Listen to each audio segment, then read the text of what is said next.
in every day. In fact, Verzenio is a CDK4 and 6 inhibitor for postmenopausal women with HR-positive, HER2-negative metastatic breast cancer, approved with hormonal therapy as an everyday treatment for a relentless disease. Verzenio plus an AI is proven to help women have significantly more time without disease progression, and more than half of women saw their tumors shrink versus an AI. Diarrhea is common, may be severe, and may cause dehydration or infection. Before taking Verzenio, tell your doctor if you have fever, chills, or other signs of infection. Verzenio may cause low white blood cell counts, which may cause serious infection that can lead to death. Serious liver problems can occur. Symptoms may include tiredness, loss of appetite, stomach pain, and bleeding or bruising more easily than normal. Blood clots that can lead to death have also occurred.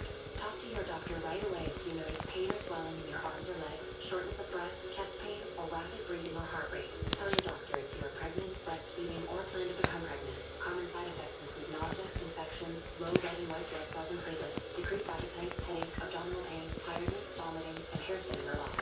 I'm relentless. About a week ago, they said Big Ben years ago intentionally fumbled. And I said on the air at the time, how do I know? I have no idea. I got no sourcing on this. I had somebody I trust in Pittsburgh text me and say, Josh Harris is friends with Antonio Brown. They were guys, and they both hate Ben. Just unpack it for me. What do you make of this claim? That's what he believes. Obviously, since he stated it, I don't see anyone going to that extreme of a length, even if the situation was as he said it was. He didn't like what was going on in the call, whatever, and he decided to, do what he did. I don't see that. I don't see them going to that extreme. Anything can happen. The other team can get the ball, they can run it back, touchdown, and now you're in a fight. The end of the game. James, were people talking about that fumble after it happened? Do you remember? I don't even remember it. So there you go. It wasn't a big. So in the locker room, it wasn't a hot topic. Yeah, I don't remember it. Yeah. Wow. Okay, let's talk about other things. Big Ben's not a great teammate. And by the way, not everybody probably loved you in the locker room. Not everybody's loved by everybody. There's probably somebody in New England that doesn't like Brady. Okay, this idea that everybody loves him. I don't know about that. I hated him all until I got there. So. Big Ben, was he a good teammate? Yeah. I think it's dependent on the relationship that you have with that person, which gives you the way you see them or how you respond to them. And therefore the lack of relationship, that makes it to where now you're just going off what you perceive to be that person because you don't have a deeper and in detail understanding of them. As far as how you communicate with other people or don't communicate with people gives them their perception of you and how you communicate with other people around there. So them saying that, he has an owner's mentality, you see him talking to, the head coach, the GM, the owners, and, a lot of guys are nervous or think that he's unapproachable.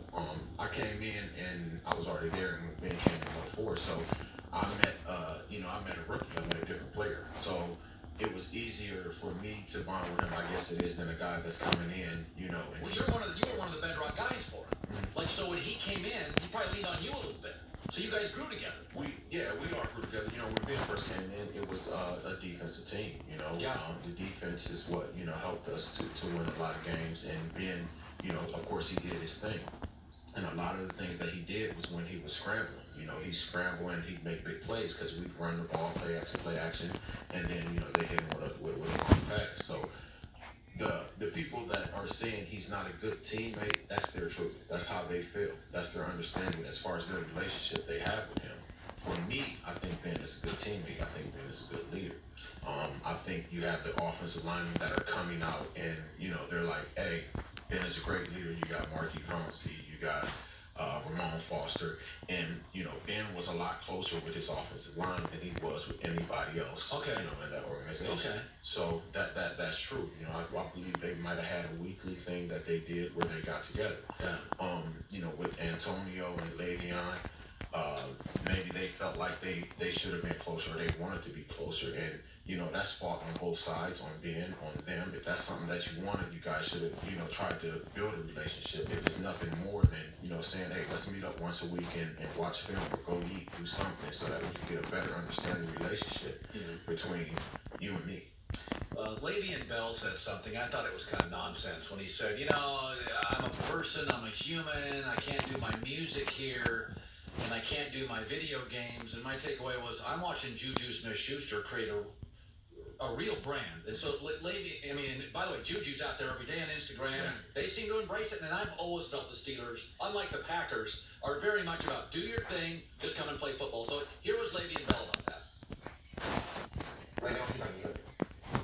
What I mean by that is like, I'm an NFL athlete, but I'm a human being.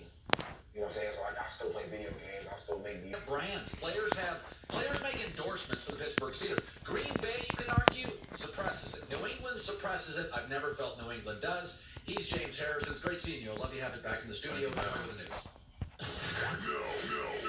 Turn on the news. This is the Herdline News. So all eyes are on the Arizona Cardinals to see what they'll do with the number 1 overall pick in the draft. I'm fired up for this. Cliff Kingsbury's not giving us any insight, of course. Until the NFL Network, I think everything's on the table. When you have that first pick, you've got to turn over every stone and look at every scenario that's out there. So we're definitely doing that. Coaches on the road, scouts from the road, private workouts, pro days, we won't even discuss until next week. Try to fill out our boards and go from there. I do think there's a truth to this.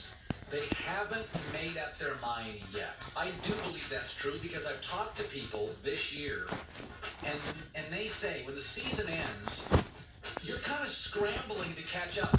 I got combines. I have pro days. I have draft, free agency. I have draft. So I think there's a lot more joy that goes on when the season ends than people think.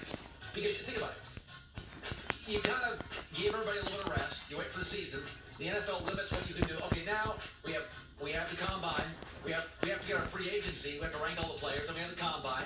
And I got the draft. And then we got. So I don't think Arizona's made their mind up yet. I think I know where they're leaning, which is getting Kyler. But I don't think they've made their mind up. I agree. I don't think they've made their mind up. I mean, the draft isn't until April 25th. It's March 25th today. Right. So they still have quite a bit of time. A lot can happen between now and then. And it's no benefit to them to tell us what they're going to do. Unless it was an obvious, we have the number 1 pick, we need a quarterback, and the obvious number 1 pick in the draft is the best quarterback in college football. Like that whole scenario, then it's like, duh, of course they're taking that player. But it's not that obvious, so it doesn't benefit them in any way. Like I said, to me, if I was them, I would trade back. Keep Josh Rosen and get more picks. You have so many pieces that you need to fill on your team. So it doesn't benefit them. I mean, we would like to know, so we can talk about it, but it doesn't benefit them to tell anyone what they're going to do. That only hurts them.